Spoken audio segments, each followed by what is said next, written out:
khalaqal insana min tin. Allah jadikan manusia dari tanah. Wa khalaqal jan min nar. Dan Allah menciptakan jin itu dari api. Jadi kalau makhluk yang hidup di dunia ini yang bersaing dengan kita itu jin. Bersaing maksudnya begini, dunia ini dibagi dua. Yang alamul mulki wa syahada, alam yang nyata itu kita punya. Kita khalifahnya. Sedangkan alamul ghaib wal mukasyafah, alam yang tidak kelihatan, itu bagiannya jin.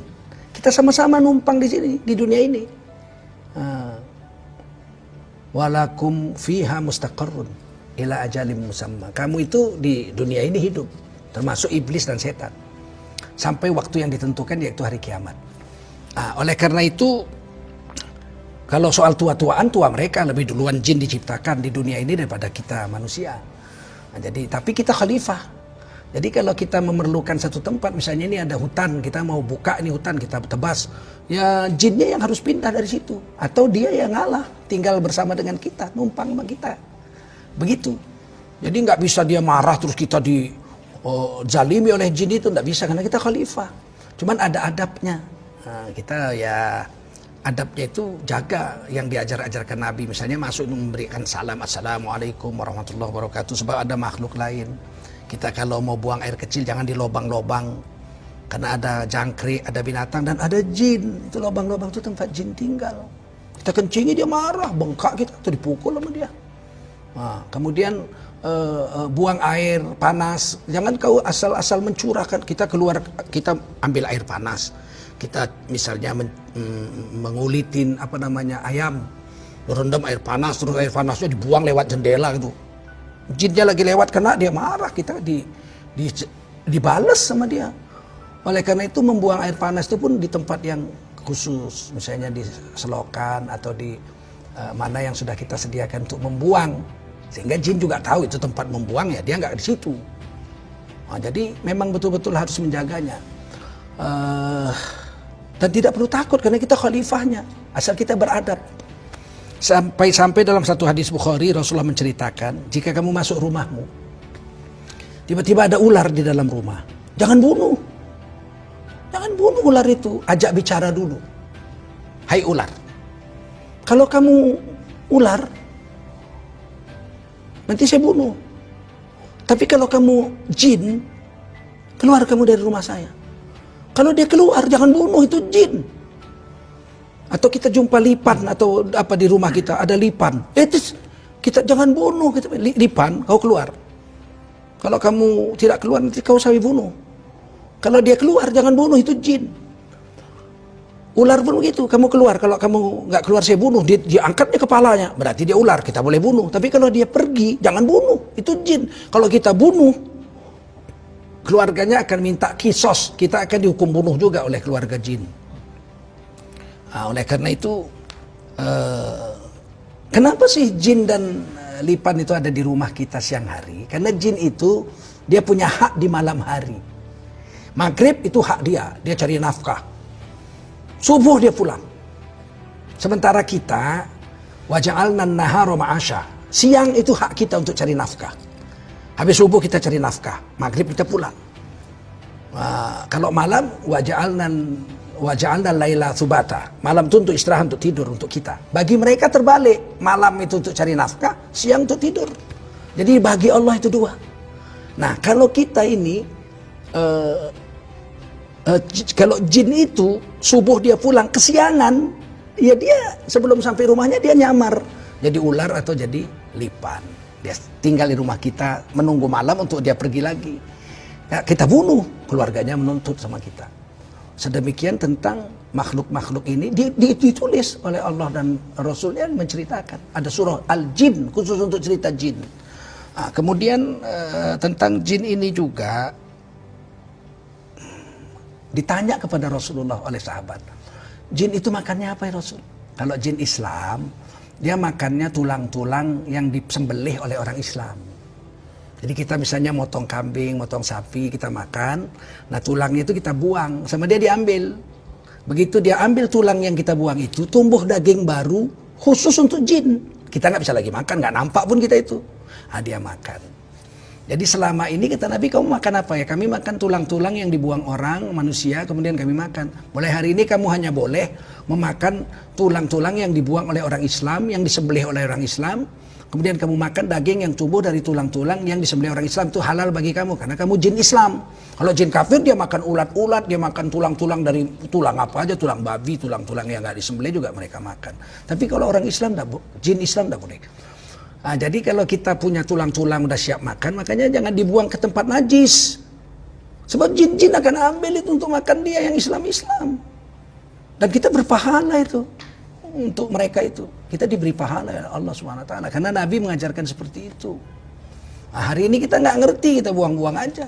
Makanya kalau dulu guru saya bilang kalau habis hari raya Idul Adha itu kan banyak tulang-tulang kita ya dapat daging korban, udah dimakan, kumpulin tulang-tulang itu, masukkan dalam peti, digembok, petinya digembok, simpan dalam kamar, matiin lampu, malam bunyi dia kurtuk.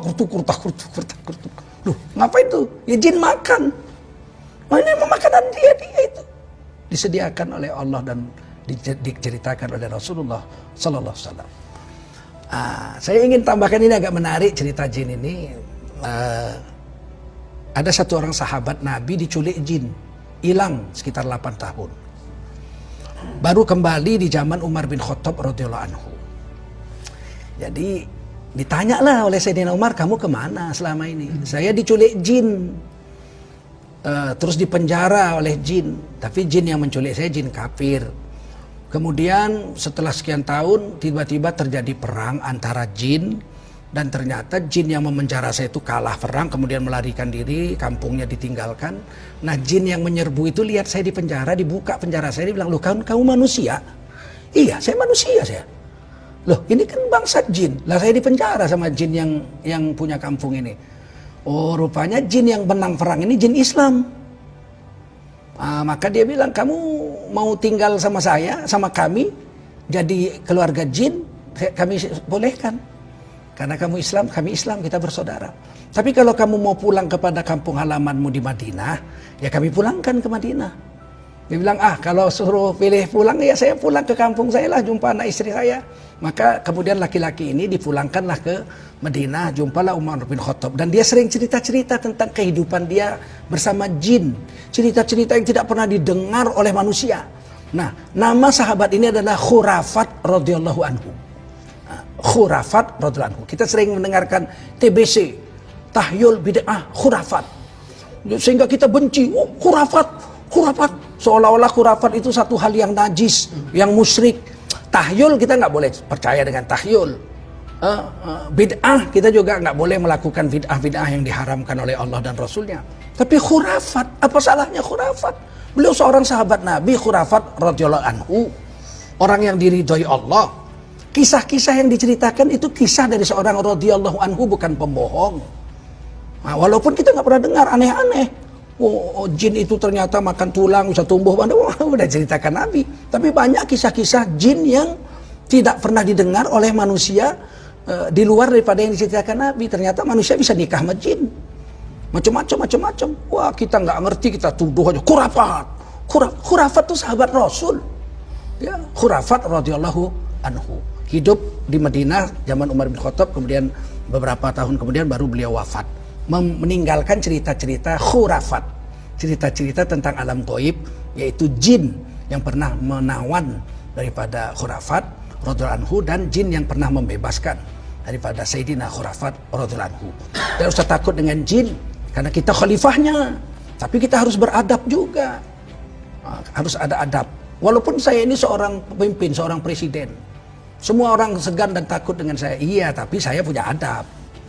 Ngomong sama orang tua beda, ngomong sama tokoh agama beda, bicara kepada masyarakat beda. Ada jalur-jalur adab yang mesti saya pedomani sebagai seorang presiden sekalipun. Begitu juga kita di dunia, kita khalifah.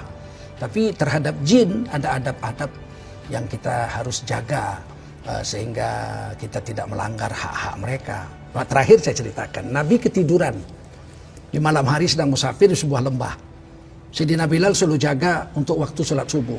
Sayyidina Bilal sholat sunat. Karena zaman itu kalau tidur harus dionta masing-masing. Ontanya itu harus dijaga, kalau dilepas hilang Onta itu biarpun 10 tahun ikut kita, dia tetap kalau dilepas hilang.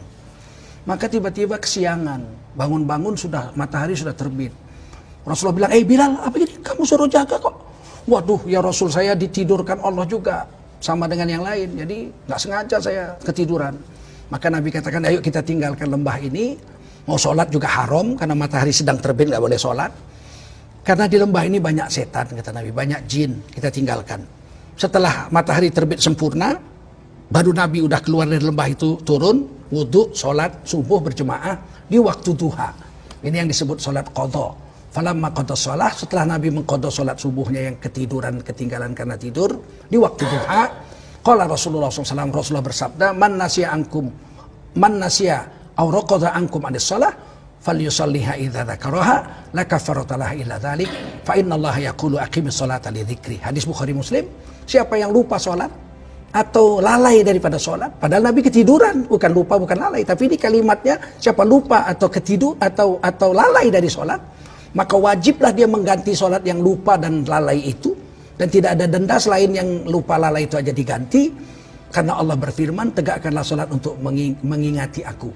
Kemudian Rasulullah katakan, ini tadi lembah yang tadi itu tempat jin banyak di situ, maka kita pergi.